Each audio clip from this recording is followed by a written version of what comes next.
everybody. Today we're going to talk about how people are making millions of dollars within seconds by selling JPEGs or pictures online. And no, this is not OnlyFans. We're talking about NFT collections that sell out. I'm sure you've already heard of these things. As for background, I am Brian. I work for an NFT startup, an NFT marketplace startup. So every day, I guess almost every day for the past 6 to 8 months, I have seen people with Twitter profiles as their main persona sell out thousands of pictures, thousands of NFTs in one sitting, and often making millions of dollars within seconds, if not minutes, of time. And people always ask me, Brian, how do you get to that level? What do you have to do that? How can I make millions of dollars by selling pictures? I'm going to explain the process that people typically take to get to this. And I'm going to make an analogy to nightclubs. I think it's probably the most proper analogy, at least given the current meta or the way that things seem to work around in the NFT space. This is in no way to belittle the industry, nor is it to say it's easy to do. If anything, within this explanation was the video, and after this video, hopefully you get the realization that this is definitely very hard work and not just about selling pictures and making easy money. For those of you not familiar with nightclubs, the analogy might not make sense to you, but I think as I continue to explain, perhaps I'll get to your head.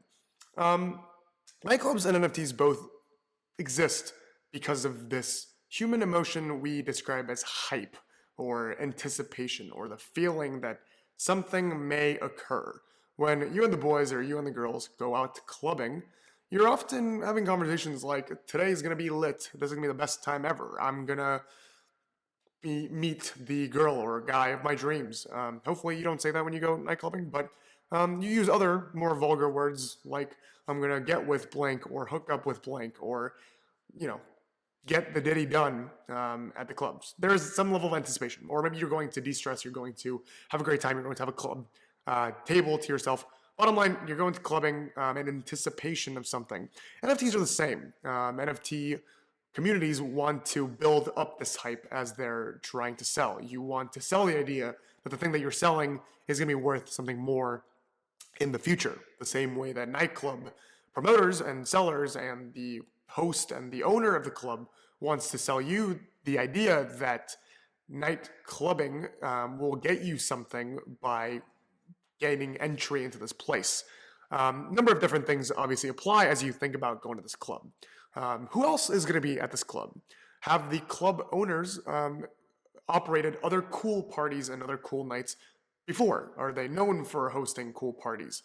How much is it getting into the club? Who's at the club already if I haven't gotten in there? What are the aesthetics like at the club? Are there benefits of me going to the club right now as opposed to club later, committing right now, getting in before a certain time, being part of an exclusive list, so on and so forth? Various different ways to manipulate / get the hype going about the club. Long story short, the same things apply to the NFT sale of the initial sale of getting this going. There's different ways to get the NFT more exciting, like the art itself associated with the NFT that you're buying. I guess you could equate that to the nightclub venue being super cool, or maybe even the ticket that you receive being super cool. There's utility or future promise utility of selling the NFT. So getting the ownership of the NFT, you could compare it to there might be a sick DJ or a cool celebrity that's performing at the club, similar to NFTs might have special guest featurettes within the community or the Discord group that you're part of. You might have future utility with holding the NFT. Promoters is a thing in the nightclub culture, so people use promoters that have big influence to spread the news about NFTs and say this is being sold because they have a lot of eyeballs that are listening / watching them on Twitter and other or even YouTube marketing campaigns. Nightclubs do the exact same thing. They use promoters to spread the word about the nightclub event happening. It's a lot cooler, just frankly, if there's better looking people at nightclubs, people that promote the entrance of other people that are also going to come, because people like good-looking people. A lot of people go to clubs to meet good-looking people. NFTs perform the same way. Obviously, you're hiding kind of behind a persona PFP, so it's not necessarily looking for the most prettiest NFT, but if you know that people who have historically made a lot of money off NFTs or have a lot of cool NFTs or are known in this space for being NFT experts are also going to participate in this other NFT the same way that cool people are going to attend a nightclub, you're probably more likely to also partake in that NFT sale. I spoke a little bit about keeping a tight list of people. You, as a human being, obviously want to get something that is exclusive, that feels exclusive. If you know that a nightclub is only selling 50 tickets, then you want to be part of that 50 just because it's only selling 50, and maybe there's a reason why they're only selling 50. And if you projects do the same and they try to cap it, there's always supply limits to different projects, typically 5,000, 10,000, but they also have this concept called the whitelist, so allowing a certain selection of people that do a certain activity in nightclub settings. That's sometimes DMing an Instagram account or following them on Twitter or reposting something. Same thing with NFTs. If you repost something, retweet something, you're giving away a whitelist spot, which allows you to partake in the mint or buy the NFT for a cheaper price or earlier than the regular sale, much like entering a club before everyone else enters it, which is typically not a cool thing to do, but if it allows you to do it for cheaper and it guarantees you entry, it's something that people are more likely to do. So continuous buildup of exclusivity, hype, hand in hand in both NFTs and nightclub settings. If a nightclub is known for doing well, known for bringing in the hottest guys and the hottest girls and the best music, you're probably going to want to participate. If the host or the owner of the club have done that before with other clubs, then you probably have more trust in them they have done it. If an NFT project has a leader or a team dev or a group of people that have successfully launched a previous NFT, then you are probably more likely to lean towards them, gear towards them, because they have proof of concept, proof of history of having done well, all based on hype.